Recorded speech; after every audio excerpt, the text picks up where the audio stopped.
Digimon rocks. D&D rocks. A Digimon rocks. A D&D rocks. अरे साहब कोई है कोई है ആരാ മോനെ ഉമ്മറത്ത്? അമ്മേ, അതാരോ കോഴിയെ വിൽക്കാൻ കൊണ്ടുവന്നതാ. കോഴി അച്ഛൻ ഇന്നലെ കൊണ്ടുവന്നിട്ടുണ്ട്. ഇവിടെ ഉണ്ടെന്ന് അയാളോട് പറഞ്ഞേക്ക്. കോഴി മിൽഗയാ, കോഴി മിൽഗയാ. अरे साहब कोई है ഇയാളെ എവിടുത്തെ ഹിന്ദിക്കാരനാ? ഹിന്ദി പറഞ്ഞാലും മനസ്സിലാവില്ലേ?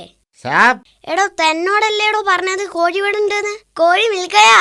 ഹിന്ദി പറഞ്ഞാലും മനസ്സിലാവില്ല. താൻ ശരിക്കും ഹിന്ദിക്കാരൻ തന്നെയല്ലേ? साहब कोई है എന്ന് പറഞ്ഞാൽ ആരെങ്കിലും ഉണ്ടോ എന്നാണ്. ഹോ, അത് ശരി. അങ്ങനെ മര്യാദക്ക് പറയണ്ടേ? അമ്മേ, ഇയാള് കോഴിയെ വിൽക്കാൻ വന്നതല്ല. നമ്മളൊക്കെ ഉണ്ടോ എന്നറിയാൻ വന്നതാ. ഇല്ല, ഞങ്ങൾ ഉണ്ണാൻ പോകുന്നേ ഉള്ളൂ. അതായത് ഹം ഉണ്ണാൻ പോവൽ ഹേ. ഹോ, ഈ സർക്കാരിന്റെ ഓരോരോ പുരോഗതി. നമ്മൾ ഓരോരുത്തരും ഉണ്ടോ എന്നറിയാൻ തന്നെ ആൾക്കാരെ ഏർപ്പാടാക്കിയിരിക്കുക. മോനെ ഇത് ആ ഉണ്ണൽ നെഹി, അകത്ത് ആരെങ്കിലും ഉണ്ടോ എന്നാണ്. അകത്തുള്ളത് എന്റെ അമ്മ. ഇപ്പൊ പുറത്തുള്ളത് ഈ ടിന്റുമോൻ. ഞങ്ങൾ രണ്ടുപേരും ഉണ്ടിട്ടില്ല. ചേട്ടൻ എന്താ വേണ്ടത്? മുझे कुछ काम चाहिए साहब. പനി വേണം, പനി. എന്ത് പനിയായാലും സാരമില്ല. താൻ ആള് കൊള്ളാലോ. അമ്മേ, ഇത് നമ്മൾ ഉദ്ദേശിച്ച പോലുള്ള ആളല്ല. ഇയാൾക്ക് പനിയാണ് വേണ്ടത് പോലും. കഴിഞ്ഞ മാസം വന്നിരുന്നെങ്കിൽ തരായിരുന്നു. എന്റെ മുത്തശ്ശൻ 2 ആഴ്ചയാ ഡെങ്കിപ്പനി പിടിച്ചു കടന്നത്. ഇപ്പൊ ഇവിടെ ആർക്കും പനിയില്ല. എടാ, അയാൾക്ക് എന്തെങ്കിലും ജോലി വേണമെന്നാ പറഞ്ഞത്. അയാൾക്ക് താമസിക്കാൻ സൗകര്യം ചെയ്തു കൊടുത്താൽ എന്ത് ജോലിയും നമുക്ക് ചെയ്യിക്കാം. ഇവിടുന്ന് ഒരാളെ വിളിച്ചാൽ 400 രൂപയാ കൂലി. യഹാം കാം ഹേ, ഇവിടെ ജോലി തരാം. ടീക്കേ? ശുക്രിയ മാം സാബ്, ശുക്രിയ ശുക്രിയ.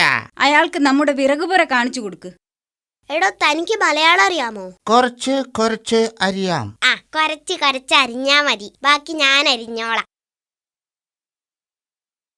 ഇതാണ് തന്റെ മുറി. ഇന്ന് റെസ്റ്റ് എടുത്തോ.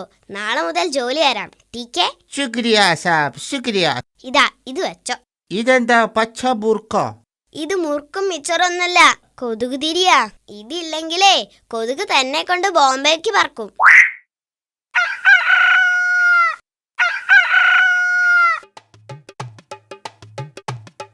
സാബ് मैं जा रहा हूं. ഞാൻ പോകുന്നു.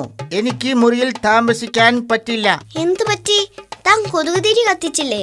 കൊതുക് തിരി മാത്രം പോരാ സാബ്, എലിത്തിരിയും വേണം. ആ മുറി മുഴുവൻ എലികളാണ്. ശബ്ദം കാരണം എനിക്ക് ഒന്ന് ഉറങ്ങാൻ പോലും പറ്റുന്നില്ല. എലികളോ? തമാശ പറയാതെ. അങ്ങനെ ഒരിക്കലും സംഭവിക്കില്ല. ഞാൻ കണ്ടതാണ് സാർ, മേനെ ദേഖ. നല്ല മുട്ടൻ എലികൾ. എടോ, താൻ വല്ല സ്വപ്നം കണ്ടതായിരിക്കും. ആ മുറിയിൽ ഒരിക്കലും എലികൾ ഉണ്ടാവില്ല, എനിക്ക് ഉറപ്പാണ്. സ്വപ്നം നെഹി സാബ്, സ്വപ്നം നെഹി, മേനെ ദേഖ. ഞാൻ കണ്ടതാ. തനിക്ക് തോന്നിയതായിരിക്കും. എലികൾ ഇല്ല എന്ന് സാബിനെന്താ ഇത്ര ഉറപ്പ്? എടോ മൂർഖനും അണലിയും ചേരയും ഇതൊക്കെയുള്ള മുറിയിൽ എങ്ങനെയാണോ എലികൾ ഉണ്ടാവുക? എനിക്ക് മനസ്സിലാവുന്നില്ല. ഭഗവാൻ. Digimon rocks.